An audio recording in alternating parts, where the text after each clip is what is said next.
जय हिंद दोस्तों, आज के सेशन में आपका स्वागत है। दोस्तों आज के इस क्लास में यूपी पुलिस के एग्जाम्स के लिए जीके एंड जीएस के प्रीवियस ईयर का क्वेश्चन सॉल्व करेंगे। 27 जनवरी 2019 के सेकंड शिफ्ट में जीके एंड जीएस के अंतर्गत जितने भी प्रश्न पूछे गए थे उन सभी प्रश्नों को आज के इस क्लास में देखेंगे। आप सभी लोग इस क्लास को पूरा ध्यान से देखिए, क्योंकि ऐसे ही प्रश्न इस बार भी यूपी पुलिस के एग्जाम्स में पूछे जा सकते हैं। तो चलिए शुरू करते हैं। यहाँ पर पहला क्वेश्चन दिया है, उत्तर प्रदेश पुलिस के ध्वज में दो रंग होते हैं, लाल और कौन सा। तो दोस्तों उत्तर प्रदेश पुलिस के आधिकारिक ध्वज में जो है कि लाल और नीला रंग होता है, यानी ऑप्शन नंबर बी हमारा जो है कि नीला सही हो जाएगा। दोस्तों आपको एक बात बता दूं कि इस बार भी हो सकता है क्वेश्चन आ जाए, उत्तर प्रदेश पुलिस का झंडा दिवस कब मनाया जाता है। तो दोस्तों उत्तर प्रदेश का झंडा दिवस जो है आपका 23 नवंबर को मनाया जाता है, क्योंकि 23 नवंबर 1952 को जो है कि देश के प्रथम प्रधानमंत्री द्वारा उत्तर प्रदेश पुलिस और पीएससी को जो है कि यह ध्वज जो है कि प्रदान किया गया था। चलिए दोस्तों अगले क्वेश्चन पर जाते हैं। अगला क्वेश्चन दिया है यहाँ पर, अमीर खुसरो द्वारा रचित कविता छाप तिलक सब छीनी किस भाषा में है। तो दोस्तों अमीर खुसरो द्वारा रचित कविता छाप तिलक सब छीनी जो है आपका ब्रज भाषा में है, यानी ऑप्शन नंबर सी हमारा जो है कि सही हो जाएगा। दोस्तों अमीर खुसरो को तोतिए हिंद या भारत का तोता भी कहा जाता है। यह खड़ी हिंदी बोली के प्रवर्तक भी ने माना जाता है। चलिए दोस्तों अगले क्वेश्चन पर जाते हैं। अगला क्वेश्चन दिया है, वर्ष 2015 में स्वामी रामभद्राचार्य को किस पुरस्कार से सम्मानित किया गया था। तो वर्ष 2015 में स्वामी रामभद्राचार्य को पद्म भूषण पुरस्कार से सम्मानित किया गया था, जो कि यह एक करंट अफेयर का क्वेश्चन है। तो दोस्तों 2023 में जो भी पुरस्कार संबंधित क्वेश्चन है उन सभी को आप जो कि याद कर लेंगे, जरूरी है, क्योंकि 2024 के एग्जाम्स में वहां से क्वेश्चन आ सकते हैं। चलिए अगले क्वेश्चन पर आ जाते हैं। अगला क्वेश्चन यहाँ पर दिया है, जीएसटी में निम्नलिखित में से किस कर को शामिल किया गया था। जीएसटी में निम्नलिखित में से किस कर को शामिल किया गया था।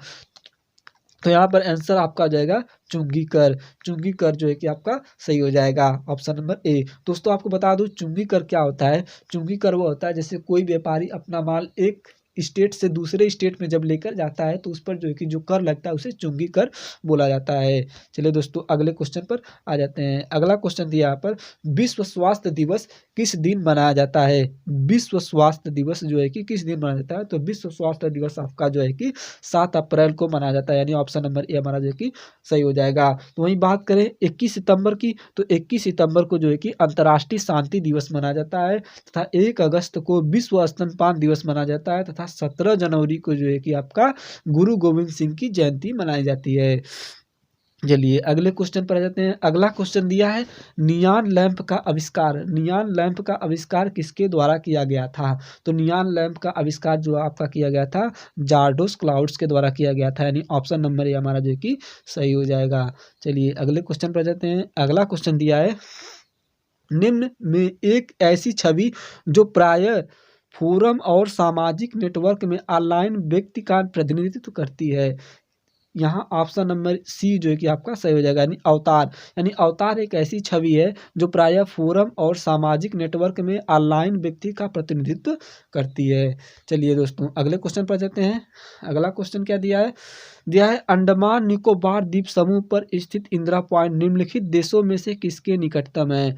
ऑप्शन नंबर दिया है बांग्लादेश, मलेशिया, इंडोनेशिया, नेपाल। तो दोस्तों इंदिरा पॉइंट जो है आपका मलेशिया के निकट स्थित है, यानी ऑप्शन नंबर बी हमारा जो है कि सही हो जाएगा। दोस्तों अगर पूछ दे कि भारत का सबसे दक्षिणतम बिंदु क्या है, तो भारत का सबसे दक्षिणतम बिंदु जो है दोस्तों वह आपका इंदिरा पॉइंट है। आप इस फैक्ट को याद रखेंगे। चलिए अगले क्वेश्चन पर आ जाते हैं। अगला क्वेश्चन क्या दिया है, ब्यूनस आयर्स किस देश की राजधानी है। तो दोस्तों ब्यूनस आयर्स आपकी जो है कि अर्जेंटीना देश की राजधानी है।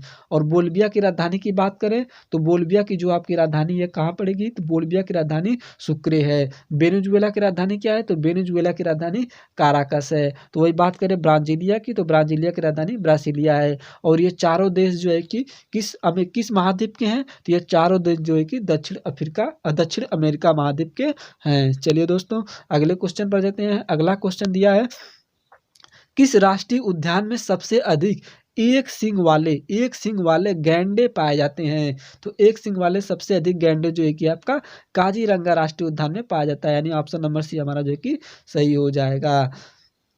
अगर बात करें जिम कॉर्बेट राष्ट्रीय उद्यान की, तो जिम कॉर्बेट राष्ट्रीय उद्यान जो है कि आपका किसके लिए प्रसिद्ध है, तो यह आपका प्रसिद्ध है बंगाल टाइगर के लिए। वही बात करें रणथंभौर में जो है कि जंगली सुअर व जंगली सुअर व बाघ पाए जाते हैं। वही कई बार एग्जाम से पूछता है कि बांदीपुर राष्ट्रीय उद्यान जो है कि कहाँ स्थित है, तो बांदीपुर राष्ट्रीय उद्यान जो है आपका महाराष्ट्र में है, और काजीरंगा राष्ट्रीय उद्यान जो है आपका जो है कि असम में स्थित है। चलिए अगले क्वेश्चन पर जाते हैं। अगला क्वेश्चन दिया है, इम्फाल किस भारतीय राज्य की राजधानी है, तो दोस्तों इम्फाल जो है आपका मणिपुर की राजधानी है। वहीं बात कर ले नागालैंड की राजधानी की, तो नागालैंड की राजधानी जो है कि आपका कोहिमा है। त्रिपुरा की राजधानी जो है कि आपका अगरतला है, और सिक्किम की राजधानी गंगटोक है। इम्फाल की राजधानी क्या है, मणिपुर, यानी ऑप्शन नंबर हमारा जो कि है सही हो जाएगा। चलिए अगले क्वेश्चन पर चलते हैं। अगला क्वेश्चन दिया है, भारत में निम्नलिखित में से कौन सा शहर कर्क रेखा से सबसे दूर है, तो दोस्तों कर्क रेखा से सबसे दूर शहर की बात की जाए तो यहाँ पर ऑप्शन नंबर डी आपका सही हो जाएगा, भुवनेश्वर। वहीं बात करें कर्क रेखा से सबसे समीप की, वह कर्क रेखा पर ही भारत के दो राज्यों की राजधानियां स्थित हैं। एक है गुजरात का गांधीनगर, और दूसरा है आपका झारखंड का रांची, यानी हमारा जो है कि रांची और गांधीनगर जो है कि दो ऐसे शहर हैं जो कर्क रेखा पर ही स्थित हैं और बहुत समीप भी हैं।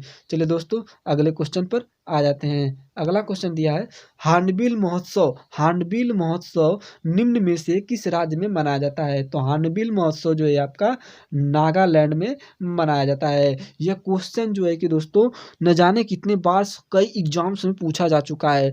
जब मैंने दिया था SSC MTS 2021 का, उसमें भी यह क्वेश्चन आया हुआ था। फिर CHSL 2022 में भी यह क्वेश्चन आया हुआ था, और देखिए 2019 के यूपी पुलिस कांस्टेबल में भी यह क्वेश्चन जो है कि आया हुआ है।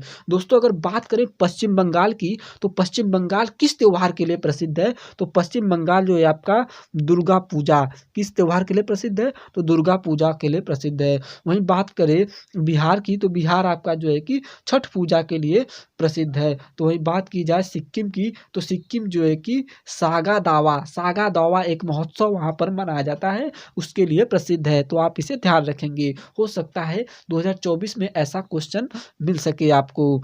चलिए दोस्तों अगले क्वेश्चन पर आ जाते हैं। अगला क्वेश्चन दिया है, निर्माण के पश्चात आजाद हिंद फौज अंग्रेजी भारतीय सेना के विरुद्ध किस क्षेत्र में कार्यवाही कर रही थी, तो दोस्तों इसका आंसर हो जाएगा option number D, Imphal Kohima क्षेत्र में। चलिए दोस्तों अगला क्वेश्चन पर आ जाते हैं।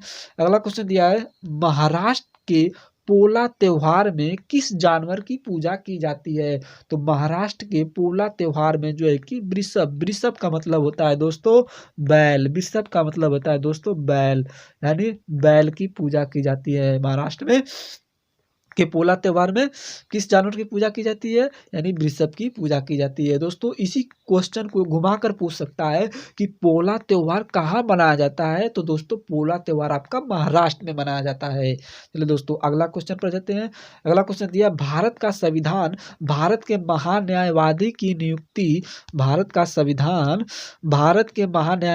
नियुक्ति का अधिकार किसको देता है, तो महान्यायवादी की नियुक्ति का अधिकार जो है कि राष्ट्रपति को देता है, यानी ऑप्शन नंबर बी हमारा राष्ट्रपति जो है कि सही हो जाएगा। दोस्तों बात करें भारत के महान्यायवादी की नियुक्ति संबंधी प्रावधान जो है कि भारतीय संविधान के किस अनुच्छेद में है, तो अनुच्छेद जो है कि 76 आप याद रखेंगे, यह भी कई बार एग्जाम्स में पूछा गया क्वेश्चन है।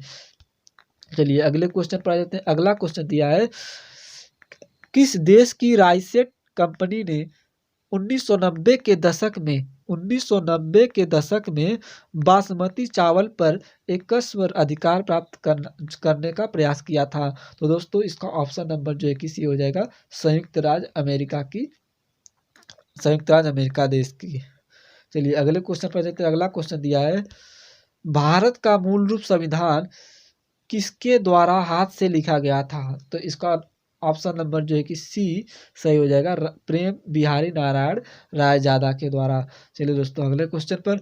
अगला क्वेश्चन दिया है, जब महात्मा गांधी को रेलगाड़ी से जबरन उतारा गया तब वे दक्षिण अफ्रीका में कहाँ जा रहे थे, तो दोस्तों जब महात्मा गांधी को रेलगाड़ी से जबरन उतारा गया, तब वो उस समय जो है कि प्रिटोरिया जा रहे थे, यानी ऑप्शन नंबर ए जो है कि इसका सही हो जाएगा। अगले क्वेश्चन पर जाते हैं। अगला क्वेश्चन दिया है,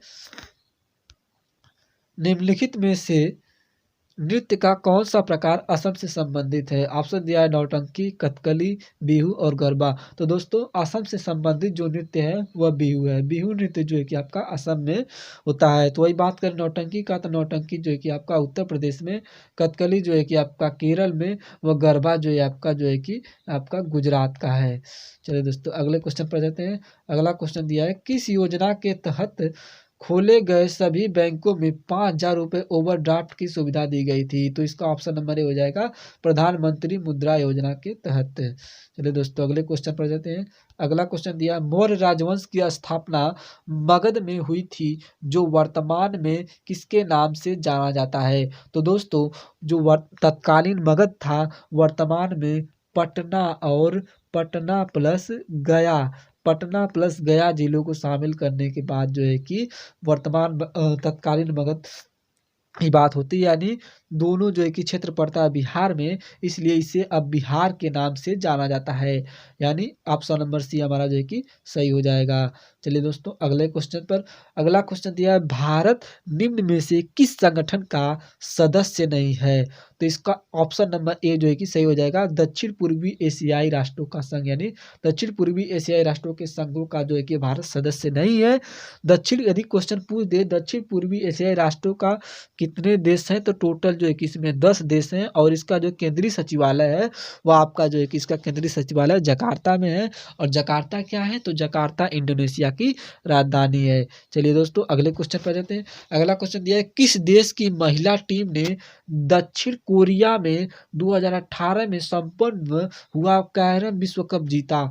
तो भारत की महिला ने जो है कि जीता था। यह क्वेश्चन जो है कि चूंकि यह पेपर हुआ था 2019 में और भर्ती थी 2018 की, तो करंट अफेयर संबंधित जो है कि इसमें क्वेश्चन ये सब पूछे गए हैं। चलिए अगले क्वेश्चन पर आ जाते हैं। अगला क्वेश्चन दिया है, विश्व बैंक के उद्योग सहजता सूचकांक 2018 में भारत का स्थान कौन सा था? तो भारत का इस समय जो स्थान था 100वां स्थान था। तो ऑप्शन नंबर डी है हमारा जो कि सही हो जाएगा। अगला क्वेश्चन दिया है, ईस्ट अफ्रीकन कैंपेन में भारतीय सैनिकों के बलिदान के सम्मान में एनडीए के प्रशासनिक मुख्यालय को किस ब्लॉक नाम दिया गया था? कौन से ब्लॉक का नाम दिया गया था? तो दोस्तों इसे सूडान ब्लॉक का जो है कि नाम दिया गया था, यानी ऑप्शन नंबर सी हमारा जो कि सही हो जाएगा। अगला क्वेश्चन दिया है कि T20 अंतर्राष्ट्रीय क्रिकेट में 51 गेंदों में 103 रन बनाने वाली पहली भारतीय महिला कौन थी? तो 51 गेंदों में 103 रन बनाने वाली पहली भारतीय महिला थी हरमनप्रीत कौर, यानी ऑप्शन नंबर बी हमारा जो है कि सही हो जाएगा। अगला क्वेश्चन, निम्नलिखित में से कौन सा अंग अप्रयुक्त क्षतिग्रस्त बिम्बाणु को हटाने में जो है कि सक्षम है? तो दोस्तों अप्रयुक्त क्षतिग्रस्त बिम्बाणु को हटाने में हमारा जो है कि प्लीहा क्या सक्षम है? प्लीहा को जो है कि हम लोग तिल्ली भी बोलते हैं, यानी ऑप्शन नंबर ए जो है कि ऑप्शन नंबर सी हमारा जो है कि सही हो जाएगा। चलिए दोस्तों अगला क्वेश्चन दिया है, मिश्र धातु गुलाब सोने में सोने के अलावा अन्य कौन सा धातु शामिल है? तो अन्य इसमें जो कि शामिल धातु तांबा है, यानी ऑप्शन नंबर डी हमारा जो कि सही हो जाएगा। अगला क्वेश्चन दिया है, मोनोमर कैप्रोलैक्टम का किस बहुलक को प्राप्त करने के लिए बहुलीकरण किया जाता है? तो इसका ऑप्शन नंबर बी जो है कि नॉलन 6 को प्राप्त करने के लिए किया जाता है, यानी बी ऑप्शन नंबर सही हो जाएगा। चलिए अगले क्वेश्चन पर जाते हैं। अगला क्वेश्चन दिया है, शक्ति की भौतिक मात्रा की बीमा है। तो दोस्तों शक्ति की भौतिक मात्रा की बीमा यहाँ पर ऑप्शन नंबर 20 सही हो जाएगा। दोस्तों बीमा कैसे निकालते हैं इस पर मैं ऑलरेडी एक वीडियो जरूर बनाऊंगा, एकदम नॉर्मल एकदम सरल तरीके से, कि आप किसी भी सूत्र के जरिए आसानी से बीमा निकाल सकते हैं। चलिए अगले क्वेश्चन पर जाते हैं। अगला क्वेश्चन दिया है, CaSO4 × 2H2O का रासायनिक सूत्र किसका रासायनिक सूत्र है? तो CaSO4 × 2H2O जो है आपका यह जिप्सम का रासायनिक सूत्र है। चलिए यानी ऑप्शन नंबर बी हमारा जो है कि ऑप्शन नंबर बी हमारा जिप्सम सही हो जाएगा। अगला क्वेश्चन दिया है, कि मदन मोहन मालवीय प्रौद्योगिकी विश्वविद्यालय में कहाँ स्थित है। तो मदन मोहन मालवीय प्रौद्योगिकी विश्वविद्यालय जो है कि आपका गोरखपुर में स्थित है, यानी ऑप्शन नंबर ए हमारा जो है कि गोरखपुर सही हो जाएगा। अगला क्वेश्चन, उत्तर प्रदेश पुलिस के चिन्ह में कौन से जानवर का चित्र है। उत्तर प्रदेश पुलिस के चिन्ह में कौन से जानवर का चित्र है। तो दोस्तों उत्तर प्रदेश पुलिस के चिन्ह में मछली का चिन्ह है, यानी ऑप्शन नंबर ए हमारा जो है कि सही हो जाएगा। अगला क्वेश्चन दिया है, उत्तर प्रदेश लोकसभा में कितनी सीटों का योगदान करता है। तो दोस्तों उत्तर प्रदेश जो है लोकसभा में टोटल 80 सीटों का योगदान करता है, यानी उत्तर प्रदेश में लोकसभा की 80 सीटें हैं, यानी ऑप्शन नंबर सी हमारा जो कि सही हो जाएगा। वही बात करें राज्यसभा सीटों की दोस्तों, तो राज्यसभा सीटों की संख्या टोटल जो है कि उत्तर प्रदेश में 31 है। चलिए अगले क्वेश्चन पर जाते हैं। अगला क्वेश्चन दिया है, माघ मेला किस दिन जो है कि शुरू होता है। तो दोस्तों माघ मेला जो है कि मकर संक्रांति के दिन जो है कि शुरू होता है, यानी ऑप्शन नंबर ए हमारा जो है कि सही हो जाएगा। अगला क्वेश्चन दिया है, संत कबीर दास का जन्म और पालन पोषण किस शहर में हुआ था। तो दोस्तों संत कबीर दास का जन्म जो है कि वाराणसी में हुआ था, और वहीं पर इनका जो है कि पालन पोषण जो है कि हुआ था, यानी ऑप्शन नंबर सी हमारा जो है कि सही हो जाएगा। दोस्तों अगर पूछ दे कि संत कबीर दास का जन्म कब हुआ था, तो दोस्तों संत कबीर दास का जन्म 1440 ईस्वी में हुआ था, और इनका पालन पोषण जो है कि नीरू और इनका जो है कि पालन पोषण जो है कि नीरू और नीमा नामक दो जुलाहा ने जो है कि इनका पालन पोषण किया था। अगला क्वेश्चन दिया है दोस्तों, लखनऊ घराने की नींव उस्ताद किसके द्वारा रखी गई थी। तो लखनऊ घराने की नींव जो उस्ताद रखी गई थी दोस्तों बसकू खान के द्वारा रखी गई थी, यानी ऑप्शन नंबर बी हमारा जो है कि सही हो जाएगा। तो दोस्तों यह कुछ थे 2019 में पूछे गए यूपी पुलिस कांस्टेबल के previous year GK and GS के क्वेश्चन। तो चलिए दोस्तों मिलते हैं अगले क्लास में कुछ नए टॉपिक व मोस्ट टॉपिक जीके के क्वेश्चन के साथ। तब तक के लिए धन्यवाद। जय हिंद, जय भारत।